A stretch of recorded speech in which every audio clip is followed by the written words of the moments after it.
All right, we have some major breaking news. A second Signal group chat scandal has just hit the Trump administration, and this one may be worse than the first. This is what happens when you don't have any mechanisms for accountability and when you pluck loyalists off of Fox News rather than hiring experienced people. So this says, Hegseth said to have shared attack details in a second Signal chat. We have to talk about this because I really do think this one is more dangerous than the first. You know what happens when Pete Hegseth talks about a strike before it happens in an open group chat with his wife and his brother and his lawyer?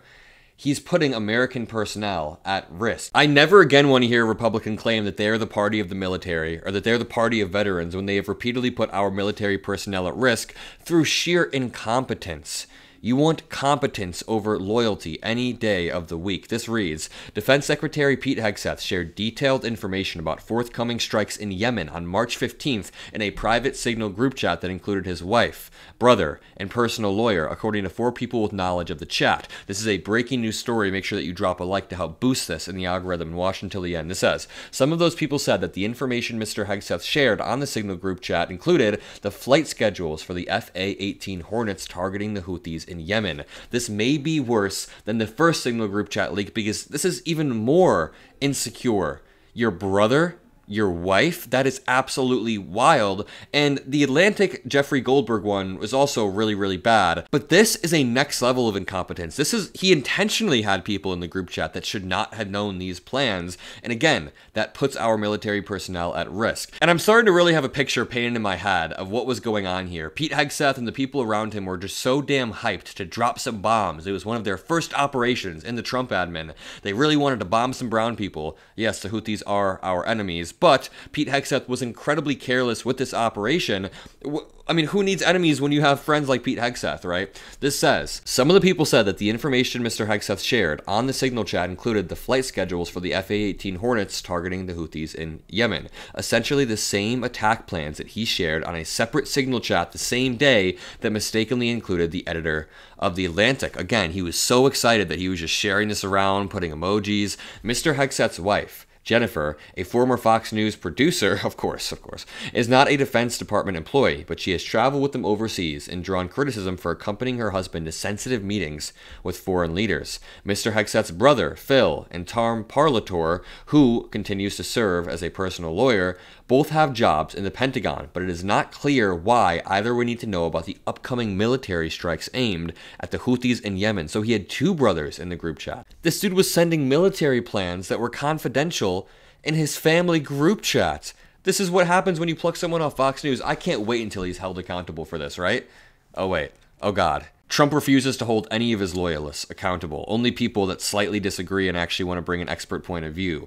The previously unreported existence of a second Signal chat in which Mr. Hegseth shared highly sensitive military information is the latest in a series of developments that have put his management and judgment under scrutiny. Unlike the chat in which The Atlantic was mistakenly included, the newly revealed one was created by Mr. Hegseth. It included his wife and about a dozen other people from his personal and professional inner circle in January before his confirmation as Defense Secretary, and was named Defense Team Huddle. The people familiar with the chat said he used his private phone rather than his government one to access the Signal chat. Oh, I'm freaking out here. The continued inclusion following Mr. Hegseth's confirmation of his wife, brother, and personal lawyer, none of whom had any apparent reason or anywhere near the level of security clearance to know about any of this. Just wild. The chat revealed by The Atlantic in March was created by President Trump's national security advisor, Mike Waltz, so that the most senior national security officials across the executive branch, such as the VP, the Director of National Intelligence, and Mr. Hegseth could coordinate. Dude, I'm losing my mind here. So they accidentally invited Jeffrey Goldberg to a group chat, but while this was happening, Hegseth also had a group chat with his family members. Wild. Mr. Waltz took responsibility for inadvertently adding Jeffrey Goldberg, the editor of The Atlantic, to the chat. Do we have a bunch of just idiots in the administration? Don't answer that question. He called it Houthi PC Small Group to reflect the presence of the members of the administration's Principals Committee, who come together to discuss the most sensitive and important national security issues. Mr. Hegseth created the separate Signal Group initially as a forum for discussing routine, administrative, and scheduling information, 2 of the people familiar with the chat said. The people said Mr. Hegseth typically did not use the chat to discuss sensitive military operations. Instead, it did not include other cabinet-level officials. I think we can safely assume he was just so damn hyped and pumped to drop some bombs that he had to go share it around to all of his group chats and flex a little bit. Mr. Hegseth shared information about the Yemen strikes in the defense team huddle chat at roughly the same time he was putting the same details in the other Signal group chat that included senior U.S. officials and The Atlantic. The people familiar with Mr. Hegseth's chat group said, "Holy, this was a massive, massive breach. We are lucky here." So this strike right here could have gone terribly in 100 different ways. The Yemen strikes, designed to punish Houthi fighters for attacking international cargo ships passing through the Red Sea, were among the first big military strikes of Mr. Hegseth's tenure, again, supporting the theory that he was just so damn excited and incompetent and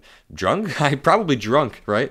After The Atlantic disclosed that Mr. Hegseth had used Mr. Wall's Signal group to communicate details of the strikes as they were being launched, the Trump admin said that he had not shared quote-unquote war plans or any classified information, yet sharing information, the time, the date, the exact strike plans right before it happens, even hours before it happens, is sure to put people in danger. In the case of Mr. Hegseth's Signal group chat, his personal one, a U.S. official declined to comment on whether Mr. Hegseth's sharing detailed targeting information, but maintained that there was no national security breach. Okay, so what do we think the move is here? Let's take some bets in the comment section below. If you made it this far in the video, let me know. Do you think the Trump administration admits that it made a massive error? They say, wow, Pete Hegseth has done this twice. This is terrible. We need to remove him. Or do they double down and say this wasn't classified intel? The liberal media is blowing this up for no reason. I mean, dude, Trump is putting out multiple 5-alarm fires at once. And you know what?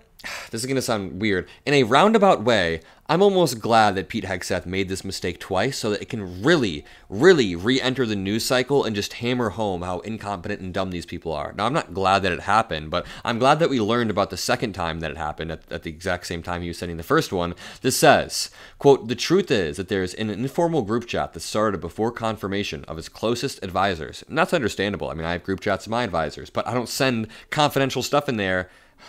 Nothing classified was ever discussed on that chat. This seems to be a lie. Sean Parnell, the chief's Pentagon spokesperson, did not respond to requests for comments. You know they're running around screaming on Easter Day. The defense/team huddle Signal chat until recently included about a dozen of Mr. Hegseth's top aides, including Joe Casper, Mr. Hegseth's chief of staff, and Mr. Parnell, the Pentagon's chief spokesperson. The chat also included 2 senior advisors to Hegseth, Dan Caldwell and Darren Selnick, who were accused of leaking unauthorized information last week and were fired. Wow. Really a solid cabinet you put together. All I'm going to say to end this off is that we need to be holding Pete Hegseth accountable. We need to be holding the Trump admin accountable, and there are many, many ways to do that. Through town halls, through protests, through the digital media landscape that we are currently creating together. I'm incredibly grateful for everybody that watches my videos. We are currently one of the fastest growing channels in the political YouTube space, and I'm not saying that to brag or be cocky. I just want to continue the growth so we can maybe have a chance of beating Fox News in month-over-month growth for the rest of the year. So make sure you scroll down, subscribe. I'll see you all in the next one. Peace out.